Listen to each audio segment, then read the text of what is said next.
नमस्कार दोस्तों, तुलिका अंकन चैनल में आपका एक बार फिर से स्वागत है। इससे पहले वाले वीडियो में हमने पूरा पाषाण काल के बारे में देखा था। आज हम पूरा पाषाण काल के गुफा चित्रों के बारे में देखते हैं। देखिए, जो पूरा पाषाण काल था उसके प्रमुख जो आवास था वह गुफाएं थी। ठीक है, ज़्यादातर लोग गुफाओं में ही रहते थे और यूरोप में विशेष रूप से जो दक्षिणी फ्रांस का हिस्सा है, जैसे लॉस कॉक्स है, उत्तरी स्पेन है, जर्मनी में स्वाबिया है, सर्बिया है, ऐसे व्यापक हिस्से में जो है पुरातात्विक खोज हुई। उसमें शानदार चित्र, रेखा चित्र और छोटी छोटी मूर्तियां मिली हैं जो 200 से भी अधिक हैं। ठीक है, गुफा की जो दीवारें हैं और इसमें 200 से अधिक गुफाएं भी मिली हैं। जो दीवारें हैं, जो छतें हैं, उन पर पेंटिंग और नक्काशी की गई है, जिसको पार्श्विका कला कहते हैं। ठीक है, पार्श्विका कला। अब देखिए, गुफा काल में जो सबसे कॉमन जानवर था जिसका चित्रण होता था वह था शेर, गैंडा और विशाल जानवर। ठीक है, विशाल जानवरों का उसमें चित्रण होता था गुफा काल में। और ये कुछ कॉमन भी थे और विशाल भी थे। ज़्यादातर देखिए प्रोसेस वही है कि शिकार के लिए जो जानवर उपलब्ध थे उन्हीं जानवरों का ये चित्रण करते थे। जो देखते थे उसी चीज़ को ये चित्र में दिखाते थे। अब आइए देखते हैं गुफा कला की विशेषताएं क्या हैं। पहली बात तो ये है कि जो कलाएं बनाई गई हैं गुफाओं में, अंदरूनी हिस्से में जो भी बनाई गई हैं वो शिकारियों द्वारा बनाई गई हैं। गुफाओं के अंदर हिस्से में बनाई गई हैं और शिकारी द्वारा बनाई गई हैं। पहली बात तो ये हो गई। दूसरी बात ये है कि जो कलर यूज किए गए हैं वो पशु कलर हैं, पशु की चर्बी में मिला करके उनका इस्तेमाल किया गया है। तीसरी चीज ये बताई गई है कि जादू टोना इसका प्रमुख कारण रहा है और ये मोनोक्रोमेटिक रहे हैं। मोनोक्रोमेटिक एक रंग में किया गया, जबकि अल्टामीरा और लास्काक के गुफाएं जो हैं उसमें जो चित्र हैं वो पॉलीक्रोमेटिक थे। ये जो आप चित्र देख रहे हैं ये चीनी घोड़ा है।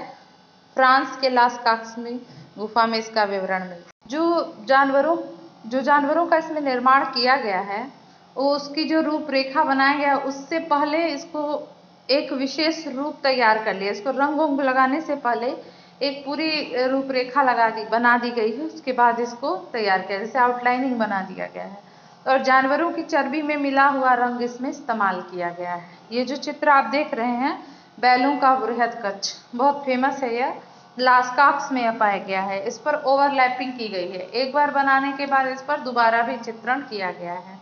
ठीक है, इसको ओवरलैपिंग कहते हैं। इसी में एक चित्र बनाया गया है, इसमें 2 सींग वाली बिल्ली है जिसको यूनिकॉर्न कहा गया है। ब्रुइल एक इतिहासकार थे।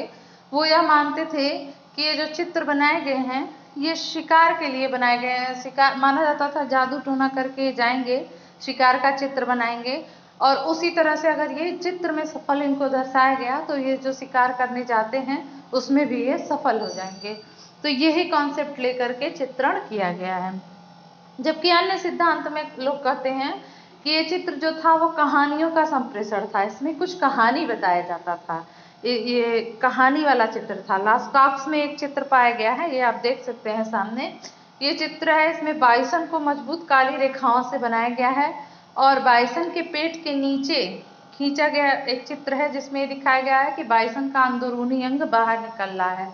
साथ ही इसके पास ही में एक पक्षी बनाया गया है। पक्षी के सिर वाले मनुष्य बनाया गया है जो, और साथ ही एक छड़ी बनाया गया है, पतली रेखा से उसको दिखाया गया है और शीर्ष पर एक पक्षी और कांटे के साथ तीर बनाया गया है। ये सब देखकर कैसे लग रहा है कि जैसे बाइसन और पक्षी वाले सिर वाले मनुष्य के बीच बातचीत लगी हुई है, हो रही है और दोनों को चोट लगा हुआ है। इस चित्र को आप अच्छी तरह से देखिए और ये जो भी स्टोरी है ये जैसे लग रहा है कि कोई स्टोरी टेलिंग कर रहा है। तो कुछ लोग मानते थे ये कि एक स्टोरी टेलिंग थी। ठीक है, कहानी के साथ ये स्टोरी टेलिंग करते थे। अब देखिए, जो पाषाण युग की कला थी उसके बाद पाषाण युग की कला के बाद पूरा पाषाण आया, उसके बाद मध्य पाषाण काल आया। ठीक, पूरा पाषाण काल जो था वह एक शिकार का युग था।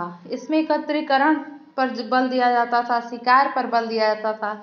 तो उसी तरह का चित्रण भी आपको देखने को मिलता है। लेकिन जब हम मध्य पाषाण काल की बात करते हैं तो मध्य पाषाण काल में कृषि का विकास स्टार्ट हो गया था धीरे धीरे।